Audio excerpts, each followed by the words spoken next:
بسم الله الرحمن الرحیم. ما په تیره ویډیو کې د امریکا په شومو پلانونو خبرې کړې وي او له هغې وروسته زار محمد په نوم یو ورور کمنټ وکړ چې د افغانستان د بحران لپاره د حل لاره څه ده. ملګرو، موږ او تاسو ډېر وخت کېږي چې بحران کې وو او شاید راتلونکي کې هم تر یوه حده پورې اقتصادي بحران کې اوسو. دا چې موږ او تاسو په نړۍ باندې ډیره تکیه کړې ده، په مرستو باندې ډیره تکیه کړې ده او ځان نم سوالګر جوړ کړي، دا زموږ او تاسو تر ټولو ضعیفه نقطه ده چې نړیوالو نیولې ده.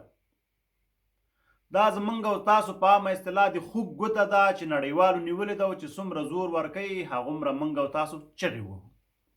هغوی چې څومره وایي موږ ځو، موږ کومک نه کوو، د موږ چغې نور هم برهیږه چې موږ به مړه سو. ګورئ، موږ او تاسو یو متل لرو، وایي د ولږې هدیرې نشته ده.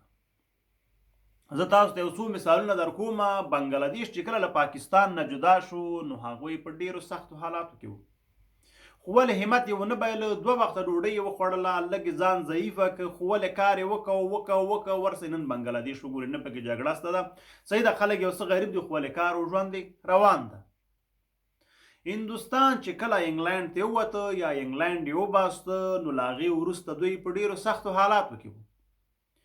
حتی بعضې خلک یې له ولږې هم مړه سول.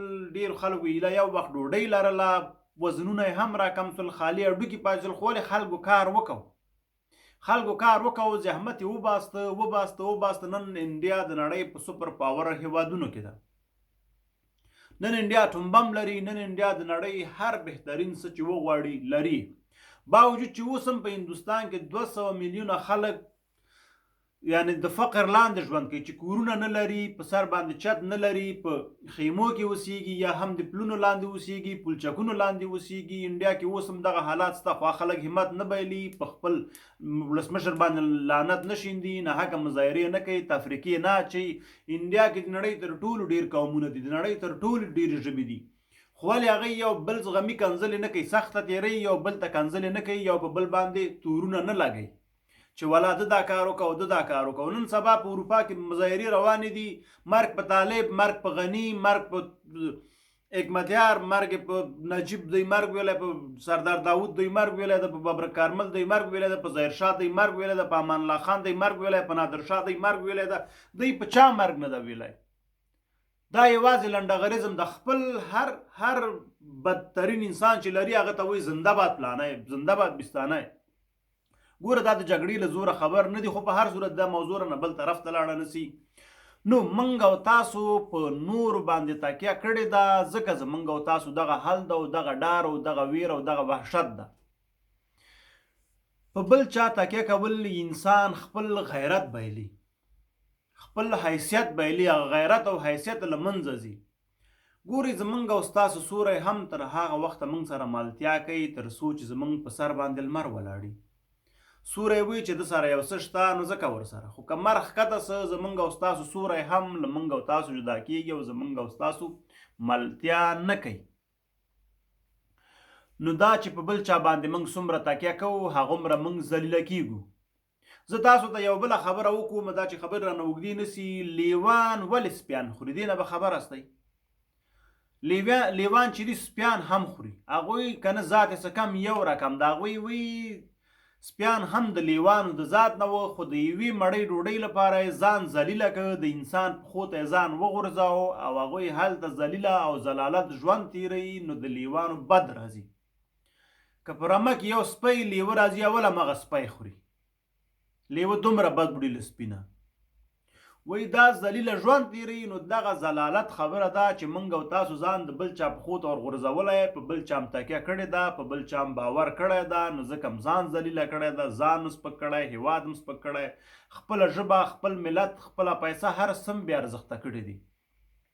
تر څو چې موږ او تاسو ډالرو ته، پاکالدارو ته، تومنو ته، بل ته احترام لرو، تر هغې به افغانۍ بره لاړه نه سي، تر هغې به د افغانۍ عزت پیدا نه سي، تر هغې پورې به افغانۍ په نړیوالو روپیو کې حساب نه سي، او که حساب هم سي همیشه به ټیټه راغورځېږي، همیشه به عزت کمیږي. ورسه ته ایران ته افغانۍ ویسه، یو چا ته 1000 افغانۍ ورکړه، ورته ما ته په 1 کیلو پیاز راکړه، نه یې درکوي. وایي ما ته کالدار تومن راوړه، پاکستان کې هم دغسې ورته وایي ما ته کالدار راوړه، که ورته ووایم دا قیمته ده نه یې درکوي، درته وایي بدلی کړه. خو ولې موږ افغانستان کې په دا کاروبار کوو د خلکو په پیسو باندې د خلکو په سیستم باندې تر څو چې موږ خپلو پیسو ته عزت ورنکړو تر هغې زموږ خپل اقتصاد به رانه ځي. تر څو چې موږ خپل ځان ته خپلې کورنۍ ته خپلو هیوادوالو ته عزت ورنکړو تر هغې زموږ غرور او غیرت به رانه ځي. همیشه به د خلکو په پښو لاندې همیشه به موږ د خلکو تیارو پسې منډې وهو، تر تیارو پورې به نښلېږو او له تیارونه به م راغورځئ. دا د نړۍ په تاریخ کې اولنی ذلیله کار ده چې افغانانو سره وسو او افغانانو وکړو. دا چې دی ګوره څومره بدبخته افغانان د ایرپورټ مخکې ورجم سوي وو. بله پروژه د داعش په نوم د دې لپاره چې پلي کړي یو ډکی بم یې والوزه او نور ټول له پاسه تیارونه وویشتل، ډرون نه یې وویشتل، خلکو ته یې وویلې چې دا بم والوته. خو ولې کله چې چک وسه خلکو وکتل چې اکثر کسان له دغه مخ نه بره دغلته له پاسه نه داسې لګېدلي وو په مرمیو باندې، زرګونه خوشا کسان مړه سوي دي.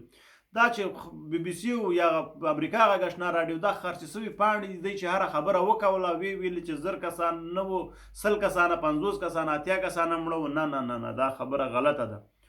لکه مرغۍ غوندې افغانان غورځېدلي وو. کله چې د وینو سیند روانېدلی سي، د وینو سیند روان سي، دا د 100 نفرو وینه نه وي، دا د زرګونو نفره وینه وي چې دومره وینه تویېږي او سیند ته روانېږي. هلته اوبه به م کتلي، دا سره هم حالات وو. ډیرو خلکو په ټیک ټاک کې د لایک او کمنټ لپاره پوسټ کړل، لږ نخرې مخرې پکې وکول، هیرې سول. دا خبره د هیرېدو نه. دا ګوره دغه 1000 کسان د یو نوي بحران، د یو نوي بدبختۍ، د میلیونو افغانانو د بدبختیو د لامل لپاره یې وژل چې 2-3 بې مور او بې پلار امریکایان هم پکې مردار کړل. نو ټول افغانان ښځې، نر، ماشومان په هېڅ چا باندې رحم ونه کوه، نه په دوی په چا رحم کوي، نه پکې رحم سته او نه په چا رحم وکوي.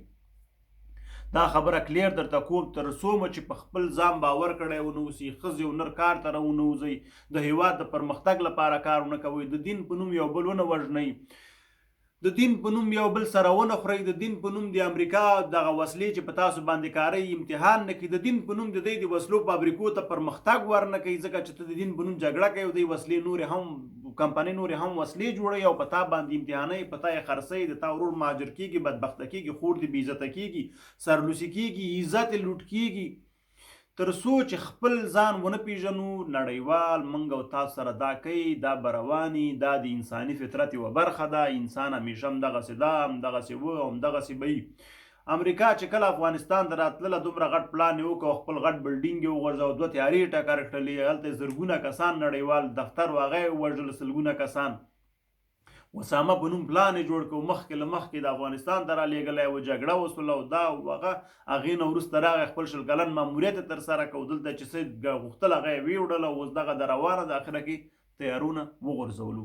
د دې ټوله ستره وجه څه وه چې زموږ په نورو باندې باور، زموږ په نورو باندې تکیه، زموږ لاس نورو ته وږو. ګورئ سوالګر همیشه یو نفر ته پیسې ورکوي، 10 نفر یې رټي.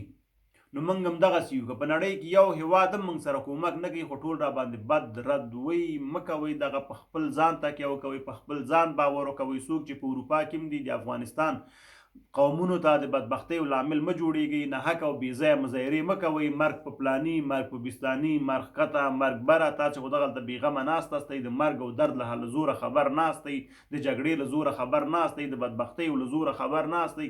دغه ځای کې بېځایه خبرې مه کوئ، لاړ شئ د افغانستان د آبادۍ وسیله وګرځېږئ، یا همدغلته کار وکوئ، کورنیو ته هم پیسې ولېږئ، د هغوی د پرمختګ وسیله وګرځېږئ.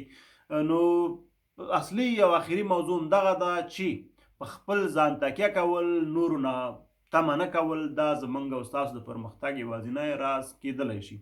مننه چې له موږ سره وئ. په یو لایک او کمنټ له موږ ملاتړ وکوئ. یوټیوب چینل لاراوی در سره سبسکرایب کړئ، ملګرو دوستانو سره شریک کړئ او خپل نظرونه، نیوکې، وړاندیزونه او پوښتنې په کمنټونو کې ما ته ولیکئ. زه کوښښ کوم چې ستاسو ټولو کمنټونو ته ځواب درکړم او کوم موضوع د څېړلو وه په هغې به خبرې وکړو او د حل لاره به ورته ولټو.